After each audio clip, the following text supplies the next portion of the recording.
제목을 같이 보겠습니다. 그 영께서 하시는 일은 신성과 인성의 연합으로 완결됨. 이번 시간하고 다음 시간에 이제 2시간 동안 그 영께서 하시는 일 2가지를 교통할 텐데요. 제가 이거를 보면서 이 제목을 그 영께서 하시는 일, 이렇게 제목을 정해도 충분할 것 같다라고 제가 생각을 했는데 그 생각이 좀 짧았습니다. 이 그 영께서 하시는 일의 그 목표는 신성과 인성의 연합으로 완결되는 것입니다. 그래서 이 신성과 인성의 연합은 다시 표현하면 삼일 하나님과 믿는 이들의 상호 거쳐, 다시 말하면 건축이다, 이렇게 말씀드릴 수가 있습니다. 로마서 1번을 한번 볼까요? 아들께서 가시는 것은 그 영께서 오시는 것을 위한 것임. 다시 말하면 그분께서 죽고 부활하셔서 생명 주는요, 여기 로마서 16장에서는 실제 영으로 표현되어 있죠. 실제 영으로 다시 오시는 겁니다. 그리고 이번에 보면 이제 그 영께서 하시는 일, 이번 시간엔 첫 번째 항목에 대한 교통입니다. 그래서 이 개요는 끝에 나중에 중요한 부분 필요하면 발췌해서 읽도록 그렇게 하겠습니다. 제가 미리 한번 이렇게 칠판에다가 썼습니다. 그래요? 잘 안 들려요? 올릴까요? 됐습니까? 넥타이에다가요? 예. 네네. 그 영께서 오시면 죄에 대하여, 의에 대하여, 심판에 대하여 세상을 가책받게 하실 것입니다. 매우 중요한 의미가 있죠. 실제 영께서 오시면 이제 예전에는 이제 책망받게 하신다고 그랬는데 번역이 진보됐습니다.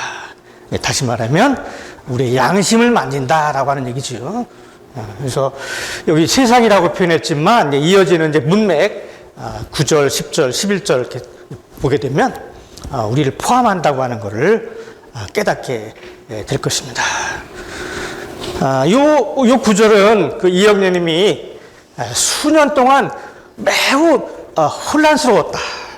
이게 무슨 말인지 이해가 안 갔다. 이제 이런 표현을 쓰셨는데, 저는 이제 이번 시간을 통해서 이 압축 파일을 좀 이렇게 푸는 마음으로 교통을 한번 해보려고 합니다.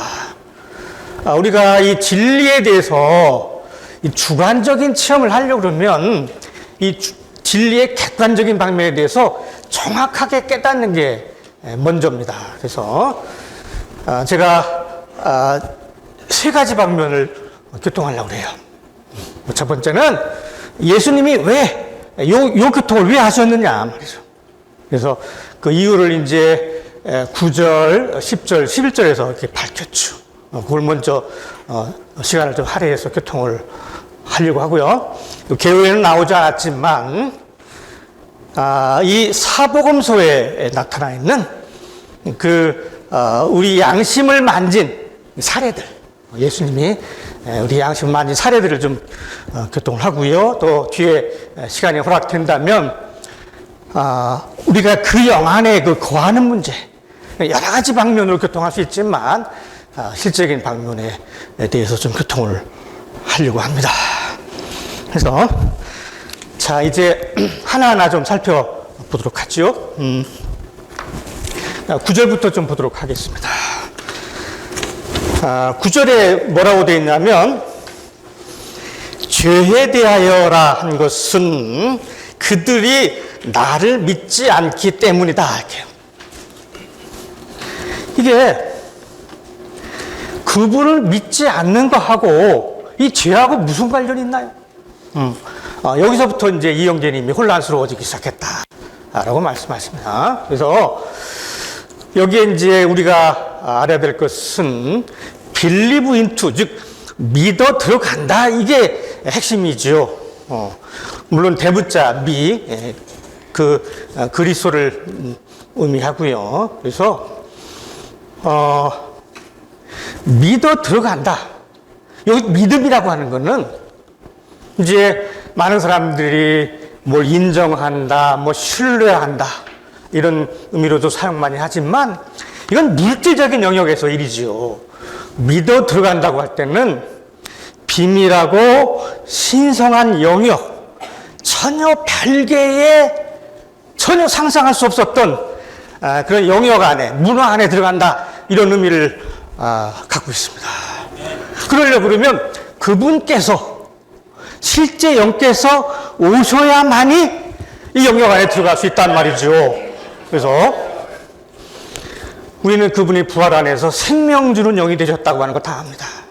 이거는 그분이 변형된 인격이 됐다라고 하는 의미를 갖고 있지만, 이 영, 실제 영은 영역의 의미를 포함하고 있단 말이에요. 그래서 우리가 빌리브 인투 할 수 있다.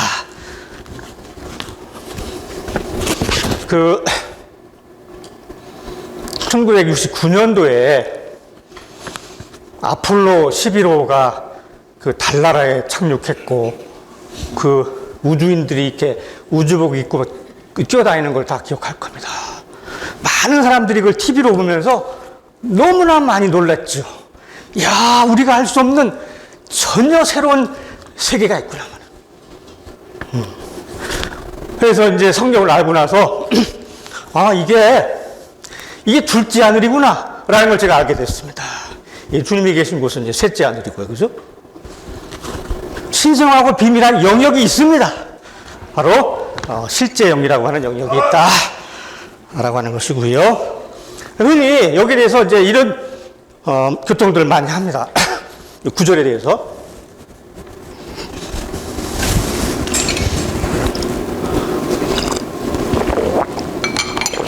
이 불신자들의 유일한 죄는 그분을 믿지 않는 것이고, 믿는 자들의 유일한 죄는 그분을 살지 않는 것이다. 이런 구절로 많이 이 구절을 인용합니다만, 이 구절은 이보다 더 깊은 의미가 있습니다. 그래서 우리가 그리스도 안에 있지 않거나, 그리고 그리스도가 아니라면 이거는 아담의 한계 안에 있는 것이고, 아담의 영역 안에 있는 것이고, 하나님은 이것을 죄로 여깁니다. 이 의미를 포함하고 있습니다. 그래서 우리가 다 알다시피 그리스도를 으뜸으로 여기고 그리스도를 아는 지식이 가장 탁월하다고 하는 계시를 본 사람이 있죠. 그렇죠? 빌립보서 3장 8절에 이걸 다 우리는 알고 있습니다. 그리스도를 아는 지식이 가장 탁월하다.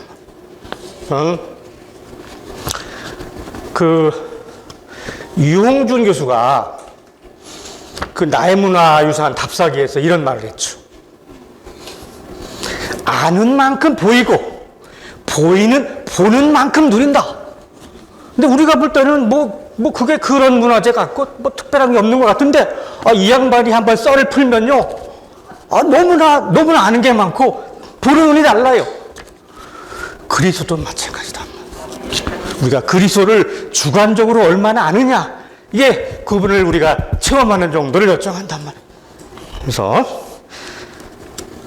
빌립보 3장 10절에서 이제 그분이 그리스도를 아는 지식이 가장 탁월하다 이렇게 말하면서, 내가 유익하였던 것들이 이제는 그리스도 때문에 해로운 것으로 여긴다 그랬죠.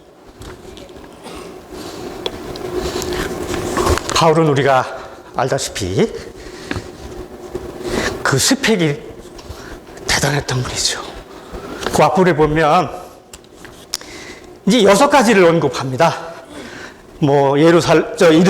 이스라엘 사람이었고, 베냐민 지파였고, 율법에 대해서는 흠이 없고 등등. 근데 한 가지 그분이 언급하지 않은 게 있어요. 사도행전 20장 뒷부분을 보면 그 베스도가 이제 총독이 바울한테 이렇게 말해요. 그대의 많은 학문이 그대를 미치게 했다. 바울한테 이 베스도한테까지 바울의 뛰어난 학문이 소문난 거예요. 근데 우리가 그 사도행전 17장에 보면요, 바울은 그 에피쿠로스 학파나 스토아 학파 사람들하고 논쟁할 정도로 당시의 철학에 대해서 뛰어난 지식이 있었고요. 또 당대의 유명한 시까지 인용할 정도로 문학에 대해서도 조예가 있었던 사람이라. 근데 바울은 이걸 뭐라고 말해요? 나에게 유익이 되었던 것들, 이 과거형이에요. 지금은 유익하지 않다는 거예요. 왜? 그리스도 때문에. 그래서 여기 9절 뭐예요? 우리는 이 그리스도에 대해서 참된 가치를 받냐? 이거죠. 가치관의 문제입니다. 가치관.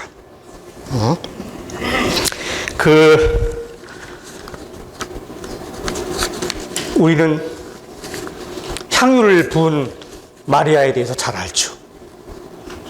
그래서 마태복음 26장 7절인가요? 8절인가? 거기서 우리 이영재님이 아주 그 주석이 참으로 탁월합니다. 제가 한번 읽어볼게요. 노래로도 나와 있죠. 지난 20세기 동안 수많은 귀중한 생명과 마음의 보물과 높은 지위와 황금 같은 미래가 주 예수님께 허비되어 왔다. 이게 바로 우리 지나온 역사라는 걸 다 알고 있습니다. 그래서 혹시 향유를 부은 마리아하고요, 막달라 여인 마리아와의 차이를 혹시 아세요? 이 향유를 부은 마리아는 예수님이 살아계실 때 향유를 부었죠. 그러니까 이 예수님의 발 앞에서 이 말씀을 귀담아 들었기 때문에 예수님이 죽고 부활하신다고 하는 그 말씀을 정확하게 이해하고 있었어요. 그래서 그분이 부활하시고 나면 향유를 부을 기회가 없다 해서 살아계실 때 향유를 부은 거죠. 근데 막달라 여인 마리아는 아마 그 부활에 대한 계시가 조금 부족했었든지 예수님의 시신에다가 이제 향유를 부으려고 새벽 미명에 갔죠. 근데 시신이 없어. 누가 가져갔는지 아주 정말 끝까지 찾죠. 되게 임종원 형제님의 표현이 난 정말 마음에 와 닿았어요. 단순 무식했습니다. 이 담대함을 상상하기 어려워. 그래서 예수님은 이 여인의 그 사모한 마음, 예수님을 귀하게 여기는 마음을 귀하게 보셔서 이 승천하시기 전에 만나 주셨죠. 그죠? 자, 두 번째 얘기를 이어서 하도록 하겠습니다. 자, 읽어볼게요.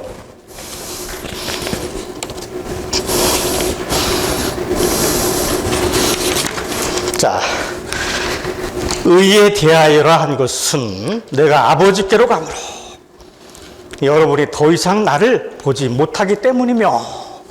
근데 이게 이영재님은 이게 무슨 말인지 더더욱 혼란스럽다 이렇게 말씀하셨습니다. 잘 보세요. 내가 아버지께 가는 것, 여러분이 나를 못 보는 것, 이거하고 의하고 무슨 관련이 있죠? 도대체 모르겠더라고요. 저도 무슨 관련이 있어요? 그래서 저는 맨 뒤에 나옵니다만 이영재님의 이전집 1965년도에 나온 그거를 추구하면서 비로소 이제 이해하게 됐는데, 이거는 그분이 아버지께로 간다. 더 이상 그분을 보지 못한다. 이거는 바로 부활과 승천을 여기에 포함하고 있는 단어입니다. 그러니까 우리가 그 부활과 승천의 실제 안에 살 때 하나님은 그거를 의롭게 여기신다, 의로 보신다는 거예요. 그러니까 우리가 부활 생명을 살지 않고 또 이 승천의 실제 안에 살지 않는다면 우리가 하나님 보기에는 이게 의가 아니란 말이죠. 그런 의미예요. 그래서 자, 이게 이제 핵심은 이제 부활과 승천이라고 할 수가 있죠. 그죠? 이 부활은 생명을 의미하고 이 승천은 위치를 의미합니다. 그래서 이제 요 내재적인 의미를 하나씩 좀 적용 방면에서 교통을 하고자 합니다. 이 부활 생명을 산다고 할 때, 즉 그리스도를 산다고 할 때, 이건 너무나 많이 들어왔습니다. 빌립보서에서 바울은 나에게 있어서 삶은 그리스도다. 이제 더 이상 내가 아니요 그리스도께서 내 안에 사신 것이다. 이 그리스도를 산다고 하는 것을 우리 너무나 많이 들어왔어요. 다 알아요. 어떻게 해야 됩니까?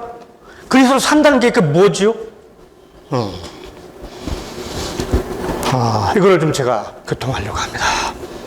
이제 란켄코스 형제님이 한국에 오셔가지고 이런 아주 재미있는 그 비유를 두셨습니다. 여기 이제 어항에 물고기가 이렇게 헤엄치고 다녀요.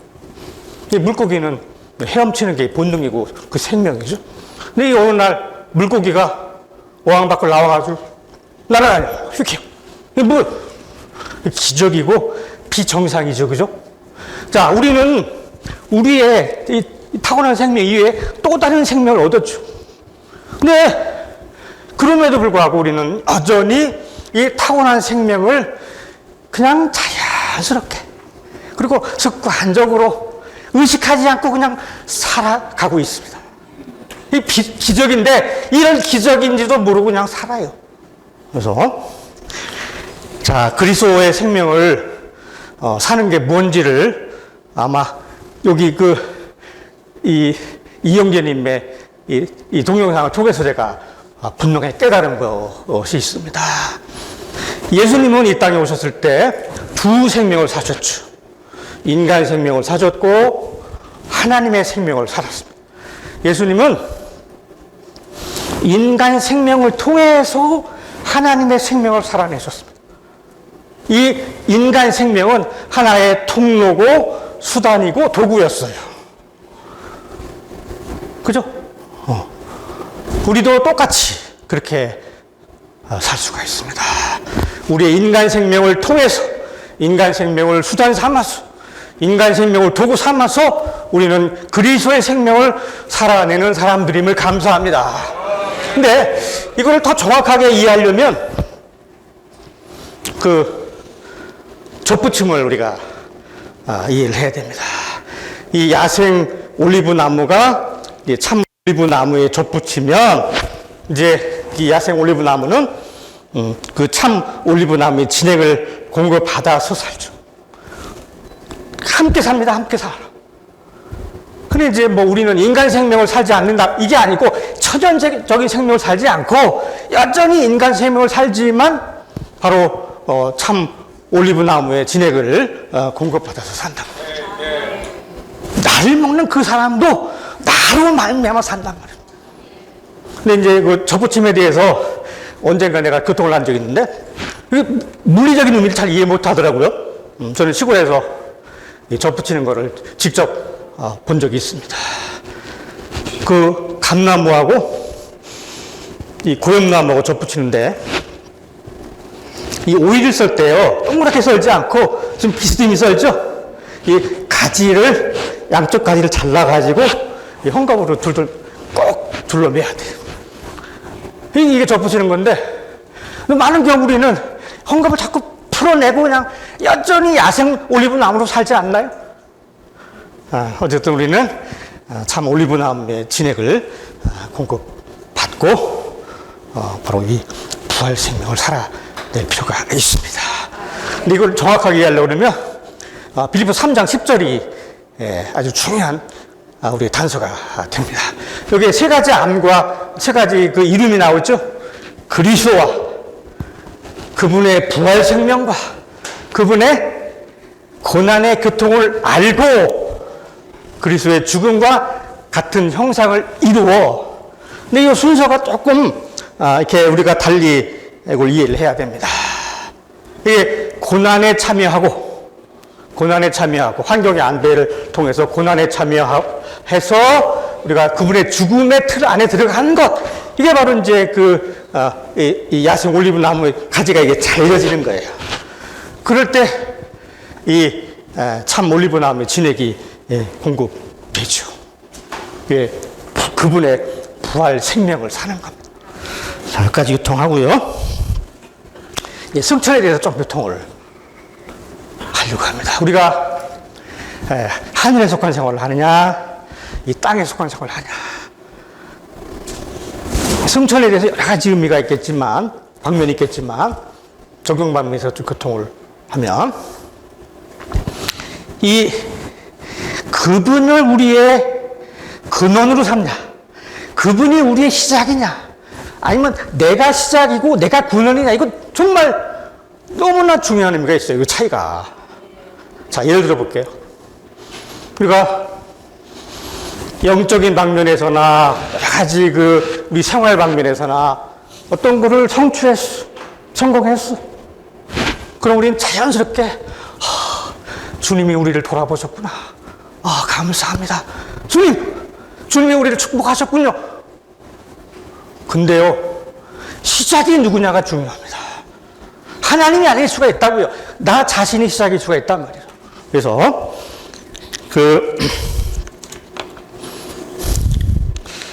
마태복음 15장인가요? 그 말씀 하셨죠? 13절에서 아버지께서 심지 않으신 식물마다 우리 채 뽑힐 거란 말이죠. 아버지께서 시작하지 않을 수가 있는 거예요.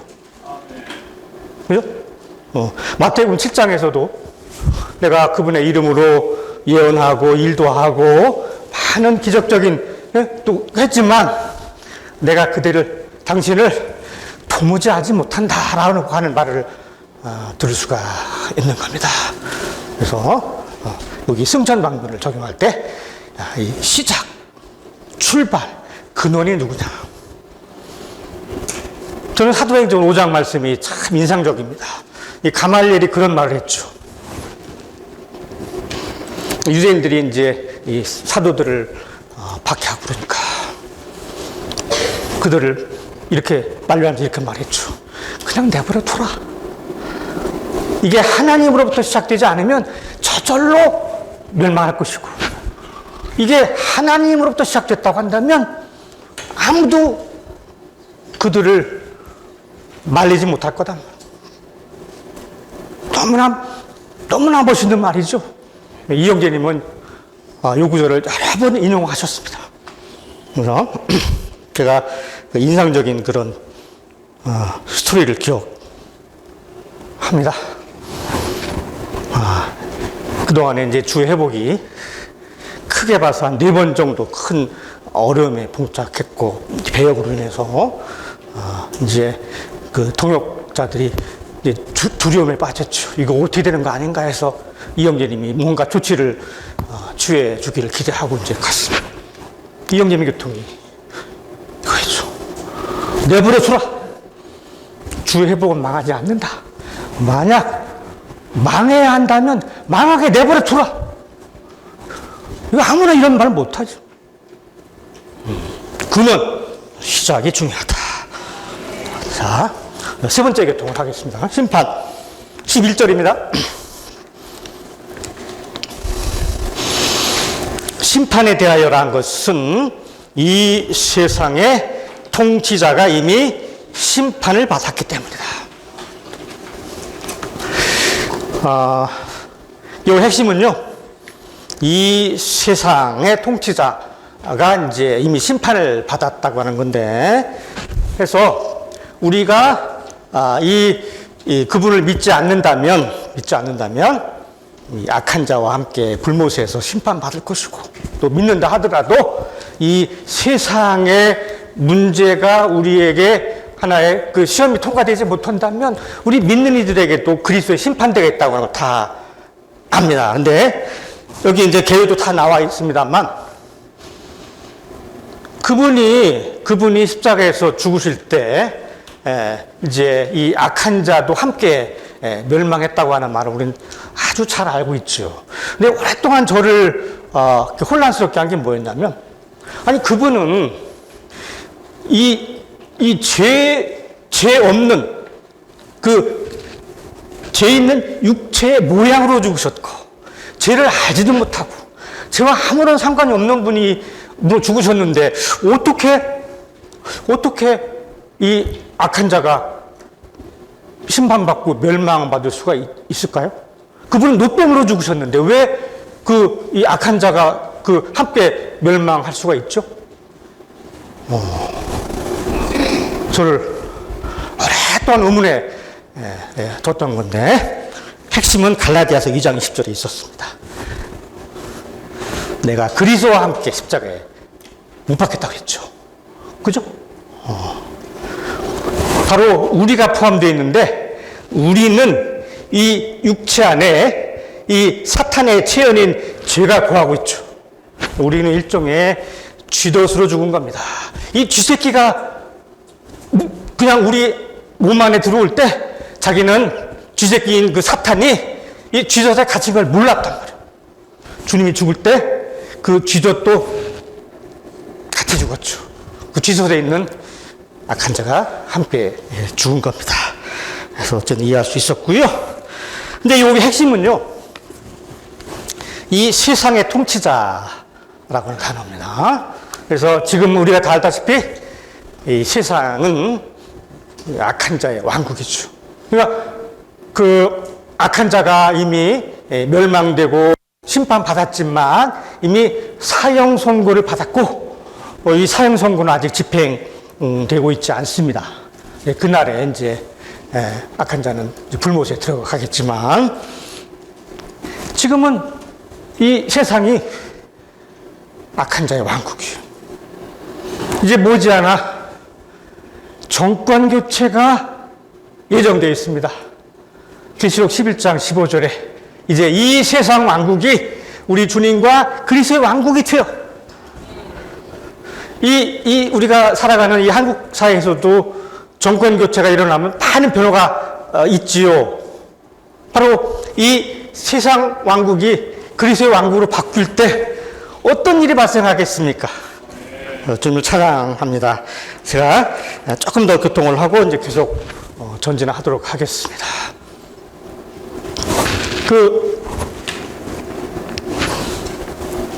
여기 세상이라고 하는 단어를 한번 주목해 볼 필요가 있어요. 그래서 우리 예수계서 28장에 따르면 이 사탄을 두로왕으로 표가 되어 있죠. 두로왕.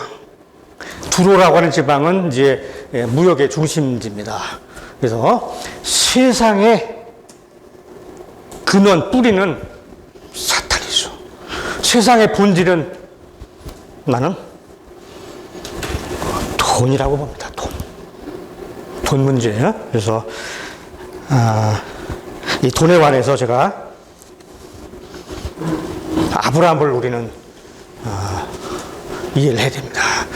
그 창세기 23장에 보면 사라가 이제 죽었을 때 햇사람으로부터 이제 무덤 용지를 은 400세겔을 주고 사지요. 근데 이 햇사람은 아브라함에게 무덤 용지를 그냥 주기를 원했지만, 아브라함은 정당하게 값을 주고 삽니다. 그냥 받을 수 있었지만 누추하게 굴지 않았죠. 그리고 14장에 보면 조카를 구출하기 위해서 이제 소돔 왕을 도와가지고 전쟁을 수행해서 구출했죠. 소돔 왕이 그럽니다. 이 전리품을 가지라. 그러니까 아담이 뭐라고 그래요? 나 안 받겠다. 내가 그대로 인해서 부자가 됐다고 하는 말을 듣고 싶지 않다. 아브라함은 이 재물이 하나님으로부터 온다고 하는 것을 분명히 알았죠. 그래서 나 괜찮다. 안 받아도 된다. 이거 나랑 같이 동맹 맺은 사람들한테나 주라. 난 정말 멋있는 사람을 봤습니다. 그래서 창세기 라이프스토디 59번에 저를 깜짝 놀라게 하는 그리고 이영재님의 그 문장을 발견했습니다. 뭐라고 나오냐면, 우리가 돈을 잃고 얻는 것은 작은 일이다. 우리가 잃는다 하더라도 여전히 살아갈 수 있을 것이고, 우리가 더 얻는다 하더라도 더 이상 살 수 없을 수도 있다. 저는 핸드폰에다가 저장해 놓고 수시로 꺼내 읽는 문장입니다. 돈을 잃고 얻는 문제가 우리에게 작은 일인가요? 어떤 사람들은 목숨 거는 일이고요.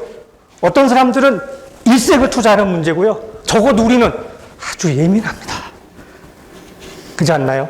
자, 부활 생명만이 이 채무를 이길 수가 있습니다. 여기 11절 핵심. 어쨌든 우리가 이 세상을 이기는 길은 바로 이 부활 생명입니다. 우리 주일마다 그 헌금하죠. 왜 주일마다 헌금해요? 습관적으로 하죠. 이거는 부활의 날. 우리는 헌금 드릴 때마다 이 부활 생명만이 재물을 이길 수 있다. 이런 태도가 필요 상기시켜 주려고 그렇게 하는 겁니다. 자, 계속 전진하죠. 제가 시간을 다 지금 체크하면서 보고 있습니다. 이렇게 해서 세 가지를 다 교통했고요. 그 성경에서 사복음서에서 예수님이 우리의 양심을 만진 사례를 좀 몇 가지 교통하려고 합니다. 이거는 우리가 이제 예수님으로부터 어떤 그 지혜를 배우는 것도 있겠지만, 예수님이 어떠한 하나님 사람의 생활을 하셨는지 그 본을 배우는 면에서 더 중요하다고 봅니다. 첫 번째 베드로 사례를 좀 보도록 하죠. 누가복음 22장에서 베드로가 예수님을 이제 3번 부인했을 때 여기 이렇게 기록하고 있습니다. 주님께서 몸을 돌이키시어 베드로를 바라보시니, 베드로는 밖에 나가서 통곡을 했죠. 자, 이 베드로를 바라본 그 눈길이 어떤 눈길이었을까요? 부드럽고 따뜻한 눈길이 아니었겠어요? 그리고 비록 3번이나 부인했지만 베드로의 어떠함을 그대로 받아들이는 그런 아주 넓은 그런 눈길 아니었겠어요? 어쨌든 이 베드로를 바라본 눈길, 베드로의 양심을 만진 그 눈길이 베드로의 일생을 바꿨습니다. 자, 이제 장면을 좀 바꿔서 요한복음 21장에 보면 아마 이 베드로는 그 죄책감을 이기기 어려웠을 거예요. 그죠? 그래서 다른 동료 6명을 이제 대동하고 디베랴 바다로 고기 잡으러 갑니다. 이 사절에 보면 거기 뭐라고 되어 있냐면, 예수님께서 바닷가에 서 계셨다. 저는 이 구절에 큰 감동을 받았습니다. 우리가 때로는 비록 물러날 때가 있지 않겠어요? 저를 포함해서 물러날 때가 있습니다. 예수님께서 바닷가에 서 계셨다. 저를 얼마나 격려하는 구절인지 몰라요. 그죠? 뒷부분에 가면 이 예수님은 육지에서 숯불에다가 거기에 생선도 굽고 떡도 준비하고 했죠. 근데 왜 하필이면 숯불이었겠습니까? 요즘 기준으로 따지면 뭐 브루스타도 있을 것이고, 아마 뭐 새벽이어가지고 식당으로 인도하기는 어려웠겠지만 왜 하필이면 숯불이냔 말이에요. 넌지시 암시적인 방법으로 베드로의 양심을 만진 겁니다. 그리고 뒤에 이어서 왜 하필이면 3번씩 2번도 아니고 4번도 아니고 양심을 만진 것이죠. 그죠? 장면을 좀 바꾸겠습니다. 누가복음 15장으로 좀 가보면 너무 너무나 유명한 사례인데 좀 각도를 달리 해보죠. 그 둘째 아들이 나중에 이제 제정신이 들어서 이제 아버지께로 돌아가는데 제가 이해할 수 없는 그런 기록이 딱 두 가지인데요. 하나는 왜 이 아버지는요, 이 둘째 아들이 재산을 나눠달라고 그러니까 재산을 다 나눠주네. 오늘날로 따지면 이게 사전상속인데요. 이거 아주 지럽지 못한 방법이에요. 자녀들을 망치는 지름길이죠. 근데 나눠주네. 이해가 안 가요. 두 번째, 이제 그 둘째 아들이 재산을 다 탕진하고 이렇게 이제 지낸다고 하는 거를 아버지가 몰랐을까요? 우리 같으면 어떤 반응을 보였을까요? 이놈 가만두지 않겠단 말이에요. 어머니였으면요, 들어놓겠죠. 속상해가지고 들어놓겠죠. 근데 두고 보내. 물론 기다리고 있었지만. 왜 그럴까요? 실패를 통해서 이 아들이 뭔가 양심에 만져진 바 되기를 아버지는 기다리고 계셨다. 제가 대만의 어느 그 전시관 봉사자들이 이제 우리 집을 한번 방문한 적이 있어요. 그래서 통역하게 이제 대동해가지고 같이 교통하는데 그 20대 후반의 어느 전시관 자매가 깜짝 놀란 말을 하는 거예요. 무슨 말 하냐? 우리 아버지가 나를 위해 기도하시는데 실패하게 해달라고 기도한다는 거예요. 근데 깜짝 놀랐어요. 아마 누가복음 15장에 대한 계시가 있었던 것 같아요. 실패를 통해서 공과를 통과하기를 기대하는 기도를 하고 계셨다. 저는 아직까지 그런 기도를 못 하겠습니다. 어쨌든 양심을 이제 만지는 예수님의 방법이 바로 실패라고 하는 걸 알 수가 있죠. 자, 너무나 잘 아는 사례지만 요한복음 4장으로 갑니다. 여기 유명한 말을 하죠. 예수님이 그대의 남편을 데리고 가라. 6번째 남자와 살고 있는 그 여인에게 이제 그 양심을 만졌는데, 저는 이걸 생각할 때마다 어떻게 이런 여자가 다 있나라고 하는 생각을 할 때가 있어요. 문자적으로 본 거죠. 명백하게 표징입니다. 우리가 사마리아 여인이에요. 생수이신 그리스도를 마시지 않으면 다른 누림 찾습니다. 이것도 해보고 저것도 해보고 이게 다 남편들이란 말이죠. 근데 여기서는 예수님이 어떤 이제 요 교통하기 전에 요런 선포하기 전에 두 가지를 우리가 주목해봐야 되는데, 먼저 우물가에 앉아가지고 마실 물을 좀 주십시오. 아마 예수님이 진짜 목말라서 많이 앉았을 겁니다. 이건 뭐예요? 관심이고 배려입니다. 호의를 베풀 기회를 준 거예요. 사마리아 여인한테. 그죠? 그리고 또 한 가지는 양심을 만지기 전에 먼저 당근을 먼저 줍니다. 이 물을 마시는 자마다 다시 목마르려니와 내가 주는 물을 마시는 자는 영원히 목마르지 않을 것이단 말이에요. 그러니까 이 여인은 이 물을 좀 달라고 그랬죠.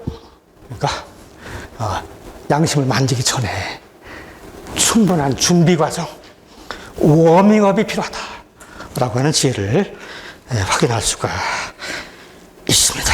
자, 장면을 좀 바꾸죠. 요한복음 8장, 이제 우리 너무나 유명한 사례인데, 여러분 중에 죄 없는 자, 이 여인을 돌로 치라. 이거는 역대로 이어질 예수님의 명언 중의 명언이죠. 이제 앞부분에 보면 이 교활한 유대인들이 너무나 흥분해 있으니까 땅에 이제 뭘 쓰셨죠. 이제 기다리신 거예요. 기다리신 거고, 이영님의 표현에 의하면 이런 종류의 질문에 답변하는 가장 좋은 방법은 답변하지 않거나 늦게 답변하는 거다. 어쨌든 이 구절을 볼 땐 말이죠. 나를 포함해서 많은 사람들은요, 자신을 돌아볼 줄 몰라요. 그죠? 자신을 돌아볼 줄 몰라. 다른 사람이 판단하거나 비난하거나 왜 나를 이렇게 서운하게 대했어요. 그럴 수 있어요. 그죠? 이거는요, 마치 이런 겁니다. 그 유대인들이 이 가늠한 여인을 후레쉬로 비추니까 예수님이 후레쉬 일리 주어. 역으로 유대인들한테 후레쉬를 확 비춘 거예요. 우리 스스로에 대해서 비출 필요가 있죠. 이영애라고 하는 그 연예인이 그 영화 배우가 친절한 금자씨라고 그 영화 안 봤어요. 이런 말을 합니다. 너나 잘하세요. 우리는 여기서 이런 비비침을 받을 필요가 있습니다.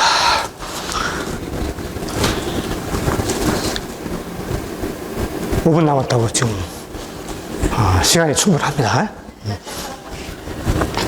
하나 더 교통하지요. 요한복음 11장에 보면 예수님이 이제 나사로가 죽었을 때 이제 우셨습니다.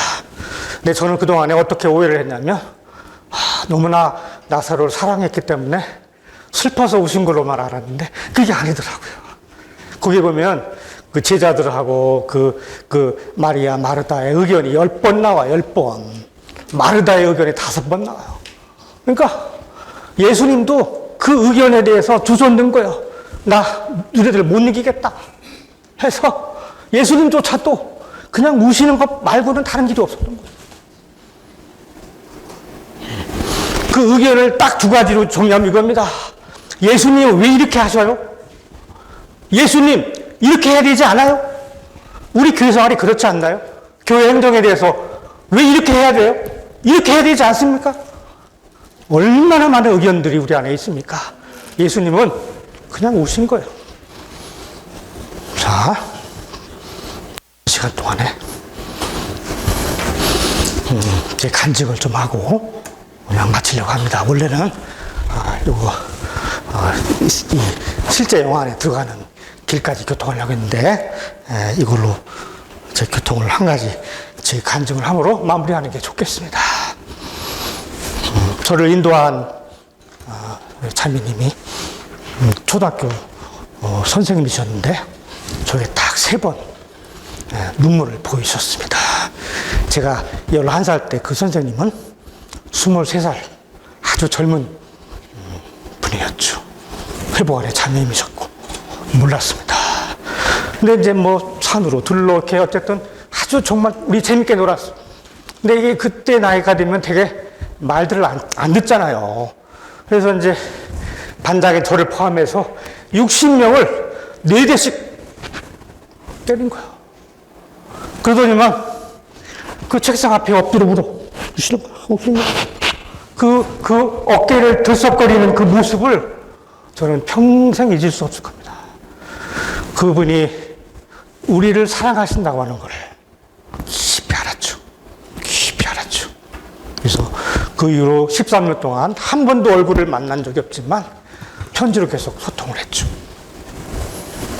드디어 24살 때 그분을 만났는데 그 방문한 날이 대전교회에서 3박 4일 동안에 특별 집회가 열리는 날이었어요. 근데 이제 나한테 너 이 집회 참석하면 어떻겠냐라고 이제 권유하는데 너무나 바쁘고 도저히 참석할 수가 없었죠. 근데 이 선생님이 다른 방법이 없는 거예요. 나를 권유할 수 있는 다른 방법이 없는 거예요. 눈가에 이슬을 맺혔고 그냥 우는 것밖에는 다른 길이 없었던 거예요. 나는 그 눈물 때문에 그 집회 참석했고 끝무렵에 이제 내가 앞에 나와서 이제 간증을 했습니다. 내가 어떻게 해서 주님을 이제 믿게 됐고 주 회복 안에 들어오게 됐고 이제는 이제 사람 안에 영이 있다고 하는 걸 알게 됐고 근데 끝나고 나서 앉는데 저 뒤에서 그 선생님이 나오셔가지고 막 우시더라고요. 저 앞에 교통한 저 형제가 내 제자다. 저는 교회 생활하면서 많은 풍파도 있었고 심지어 회복을 떠날 위험도 있었고 하지만 그 3번의 눈물이 저를 여기다가 붙잡아 두고 있다라고 생각을 할 때가 많습니다. 선생님의 눈물이었죠. 그분이 우리의 양심을 만진 사례 6가지를 교통을 했습니다. 저 원래도 교통할 준비를 했지만 시간 관계상 교통을 여기서 마치려고 합니다. 감사합니다.